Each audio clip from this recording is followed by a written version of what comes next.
మరి మన భీమవరం 2 టౌన్ వాస్తవ్యులు గౌరవనీయులు శ్రీ మన దివ్యజ్యోతి మెస్ అధినేత అయిన చింతా ప్రసాద్ గారు మరి ప్రతి నెల ఇక నుంచి ప్రతి నెల 26వ తేదీని మనకి ఆశ్రమానికి భోజనాలు పంపుతానని వాగ్దానం చేశారమ్మా. మరి ఈ నెల కాంచి ప్రతి నెల 26వ తారీఖుని కంపల్సరీ మనం మర్చిపోయినా కూడా వారు భోజనాలు పంపుతారు మనకి అమ్మా. మరి వారు వారి కుటుంబం వారి వ్యాపార అభివృద్ధి అభివృద్ధి చెందాలని మీరంతా దీవించాలమ్మా. మరి మనకు భోజనాలు పంపారు కాబట్టి ఈరోజు దివ్యజ్యోతి మెస్ వారు వాళ్ళకి మనం ఆశ్రమం తరఫున మన అభినందనలు తెలియజేయండి అమ్మా.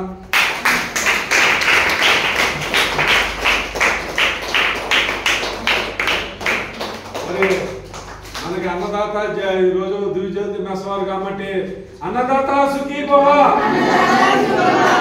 అన్నదాత సుఖీ